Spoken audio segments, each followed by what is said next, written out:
Hello बच्चों, let's see this question. So the question says, which of the following is not a polymer? Gun cotton, perspex, shellac, wax. Okay, so basically हमें इसमें बताना है कि इनमें से कौन पॉलीमर नहीं है. तो की कॉन्सेप्ट की बात करें तो की कॉन्सेप्ट में हम बात करेंगे आपका किसका, पॉलीमर. तो पॉलीमर क्या होते हैं? तो पॉलीमर्स जो हैं वो सिंपल मॉलिक्यूल से फॉर्म होने वाले, या आप कह सकते हैं स्मॉल मॉलिक्यूल्स, जिन्हें कहा जाता है मोनोमर्स. ठीक है, तो पॉलीमर्स मोनोमर्स से ही फॉर्म होते हैं. कई सारे मोनोमर्स जब अटैच होते हैं कंटिन्यूअसली बाय एडिशन और कंडेंसेशन, पॉलीमराइजेशन, तब आपका क्या फॉर्म होता है, पॉलीमर फॉर्म होते हैं. ठीक है, तो ये किससे फॉर्म होगा, repeating unit of simple small molecules, monomers से. ठीक है, अब हम वन बाय वन बात करते हैं. सबसे पहला ऑप्शन है आपका, दैट इज गन कॉटन. तो गन कॉटन जो है वो आपका, इसको नाइट्रोसेल्यूलोज भी कहा जाता है. नाइट्रोसेल्यूलोज जो कि कैसे फॉर्म होगा, तो ये सेल्यूलोज को नाइट्रेशन करके या नाइट्रेटिंग सेल्यूलोज से ये फॉर्म होता है. और हम जानते हैं सेल्यूलोज आपका क्या है, ये एक पॉलीमर है किसका, शुगर का, या आप कह सकते हैं ग्लूकोज का. ठीक है, that means gun cotton is a polymer. Next आपका ऑप्शन है second, that is Perspex.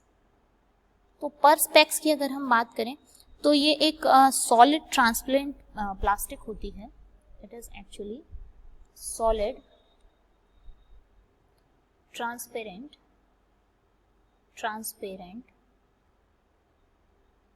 Plastic. Okay, और ये इसका दूसरा नाम अगर हम देखें तो इसको कहा जाता है पॉली मिथाइल मेथा एक्राइलेट. ये इसका दूसरा नाम है.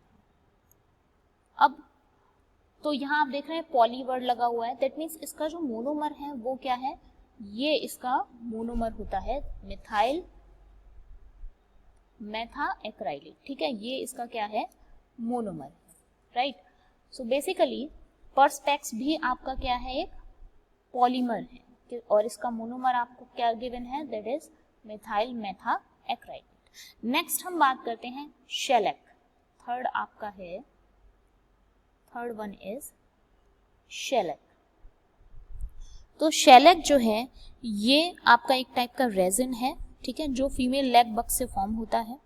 ये क्या है आपका, रेजिन है जो किससे फॉर्म होता है, it is formed by lac bug और secreted by female lac bug. Okay, और ये इंडिया और थाईलैंड दोनों रीजन में मिलता है, और एक टाइप का बायो एडहेसिव पॉलीमर है ये. ठीक है, ये कैसा है आपका, बायो एडहेसिव का मतलब होता है चिपकने वाला, आप कह सकते हैं एडहेसिव पॉलीमर. लास्ट हम बात करते हैं, that means this is also in polymers. So last आपका ऑप्शन है दैट इज वैक्स. और हम सभी जानते हैं वैक्स जो है वो किससे फॉर्म होता है या कौन बनाता है, तो वैक्स जो है वो बीज बनाती हैं. ठीक है, और ये एक नेचुरल कंपाउंड है, और इसमें क्या प्रेजेंट होता है, तो फैटी एसिड का ईस्टर, या आप कहेंगे सिंपली इसमें होता है esters of fatty acid and various long chains of alcohols. ठीक है, तो ये आप कह सकते हैं इसमें क्या है, एल्कोहल है और फैटी एसिड्स है. तो ये आपका एक पॉलीमर नहीं होता. ठीक है, so the most appropriate answer of this question is option number 4. Wax is not a polymer. I hope you understand this question. All the best.